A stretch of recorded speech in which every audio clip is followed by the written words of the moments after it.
melayani malaikat Jibril dalam rangka lamaran.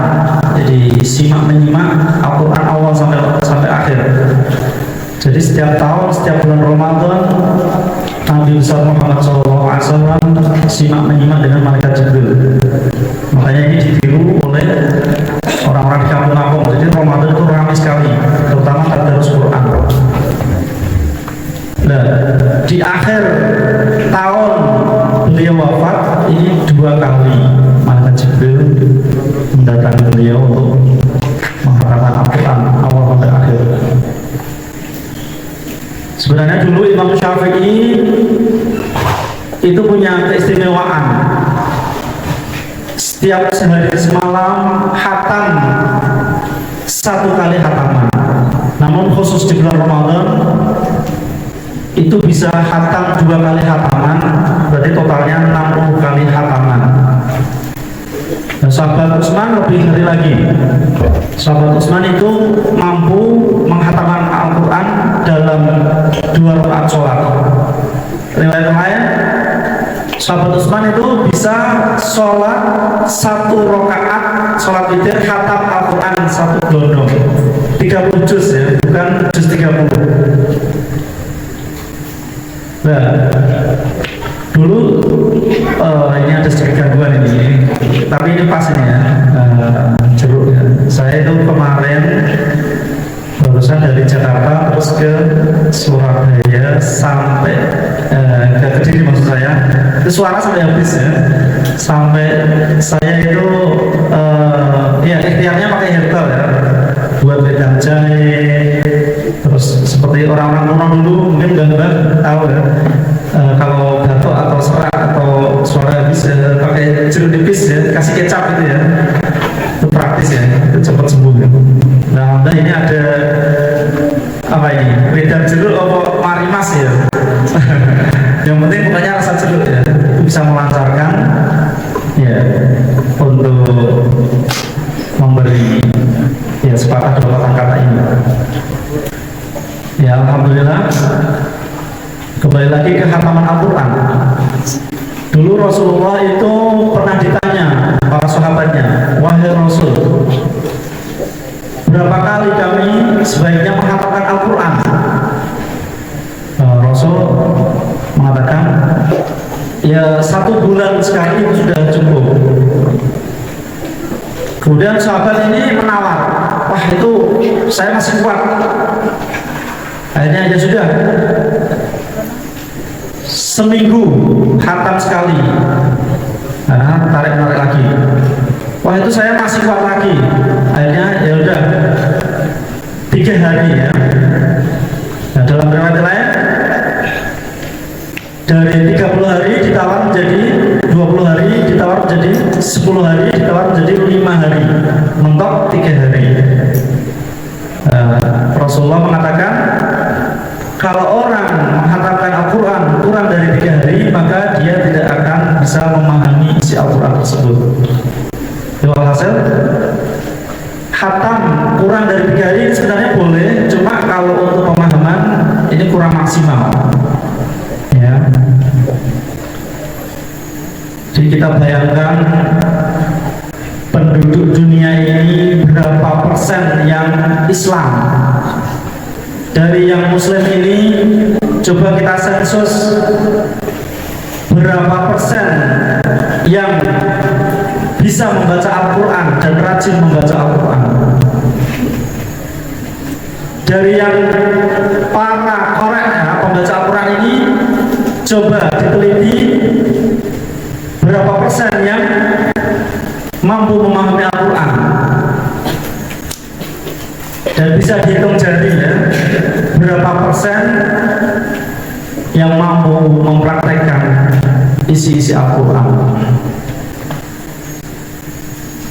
Di pengajiannya ini dibikin santai atau berburu? Nah, santai. Kita tersenggol liar-liar ya. Ya, kita semangati ya. Ini biasanya pakai sholawat atau bukan terusan? Ya, terima kasih para penerbang yang tanpa membutuhkan bandara ya, bisa mendarat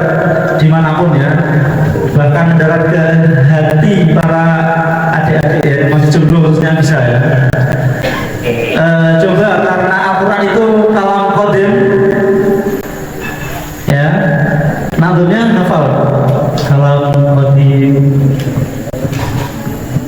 hafal ya, kita bangsa kan. Nah, ya. Jadi sebelumnya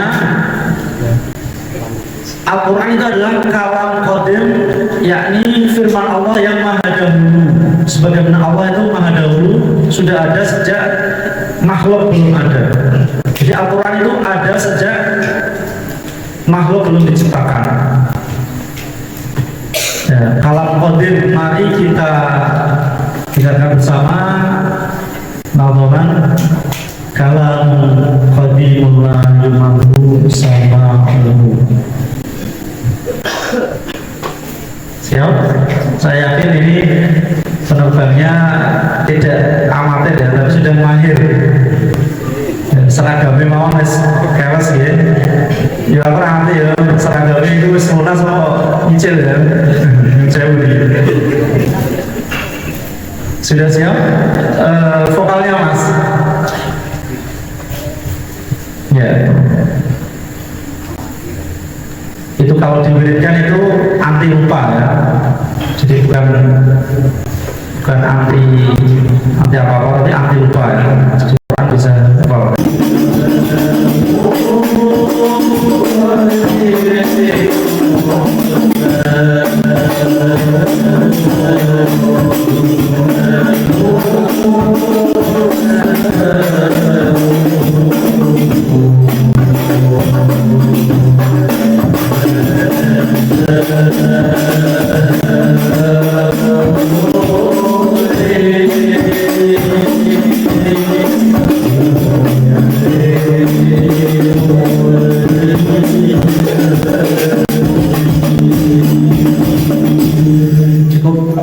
Ya. Jadi Al-Quran itu adalah kalamullah yang qadim, bukan hadis. Dulu itu pada Khalifah Al-Ma'mun, waktu itu memutuskan bahwa Al-Quran itu kalam yang hadis atau merupakan perkataan yang baru, bukan perkataan yang qadim atau kuno. Beliau punya kebijakan, siapapun yang menentang, yang mengatakan Quran itu kalam qadim akan dieksekusi mati. Nah itu hidup waktu itu yang sempat menemui adalah Imam Syafi'i, termasuk Imam Ahmad bin Hanbal. Jadi banyak kalangan para ulama atau bahkan orang biasa yang bersikukuh mengatakan bahwa Al-Quran adalah kalam qadim, maka harus berhadapan dengan cambuk ya, bahkan dengan apa? Dengan hukuman mati. Nah, kalau Imam Syafi'i, karena beliau ini cerdas ya, beliau punya dua jawaban. Nah, kalau Quran yang di Lauhul Mahfuz adalah kalam qadim, sedangkan Quran yang ada di dunia ini adalah kalam hadis. Bahkan Taurat, Zabur, Injil, Quran itu ini semua ya, jadi ini semua ini adalah hadis ya. Akhirnya Imam Syafi'i aman ya, terbebas dari jeratan hukuman mati. Nah, kalam qadim ini maksudnya Al-Quran itu sudah ada sejak dahulu kala. Dulu Allah itu membaca surat Toha dan Yasin 200 tahun sebelum ada apa-apa. Nah di situ malaikat yang sempat diciptakan lebih dulu sebelum manusia, malaikat ini bergumam, ya, berkomentar, beruntung sekali umat yang diturunkan Al-Quran ini. Beruntung sekali umat yang lisannya mengucapkan, membaca Al-Quran ini. Dan beruntung sekali umat yang nantinya hafal dengan Al-Quran ini. Jadi Al-Quran itu dulu diambil dari Lauhul Mahfuz, kemudian diturunkan oleh malaikat Jibril ke Baitul Izzah. Ini temangsang yang langit sab pertama di langit dunia. Itu turun secara utuh 30 juz sak glondong. Nah, itu tepatnya pada Lailatul Qadar. Jadi Al-Quran itu turun pertama itu satu paket utuh. Tidak seperti kitab-kitab suci yang lain, Injil, Taurat, Zabur itu langsung utuh ke Nabi yang bersangkutan. Tapi kalau Quran diturunkan kepada Nabi Muhammad SAW itu secara munajaman, secara berangsur-angsur ya, nyicil sedikit ya. Bapak Ibu reman nyicil atau reman cash? Nah, nyicil itu mencicil ya, mencicil akhirnya ya. Di hutang itu malam bikin resah, siang bikin malu ya. Kalau mau hidup merdeka ya bebaslah dari hutang. Kembali lagi, Quran itu sebenarnya dulu adalah kalamullah yang bila sautin wala harfin. Quran dulu itu tidak bisa ditulis hurufnya dan tidak bisa didengarkan suaranya. Nah, karena Quran ini mau diturunkan kepada Nabi Muhammad dan umatnya, akhirnya Allah menyederhanakan sehingga Al-Quran ini bisa ditulis berupa huruf-huruf dan bisa didengarkan berupa suara-suara lafal Al-Quran. Jadi Al-Quran turun kepada Nabi Muhammad berdasarkan peristiwa yang dialami ya, ada kalanya muncul pertanyaan, ada kalanya muncul kejadian-kejadian tertentu. Kemudian Al-Quran ini turun 13 tahun ketika Nabi masih mukim di Makkah atau disebut ayat Makkiyah, dan 10 tahun setelah Nabi Muhammad hijrah dan mukim di Madinah atau ayat Madaniyah. Jadi ini banyak dikaji dan ini sangat masyhur sekali. Nah, mengenai jumlah suratnya berapa? 114. Mengenai jumlah ayatnya itu sekitar 6 ribuan ya. Ya, ada yang mengatakan 6.600-an. Ya, kalau orang udah mengingat 6666, tapi itu hanya simbol aja ya.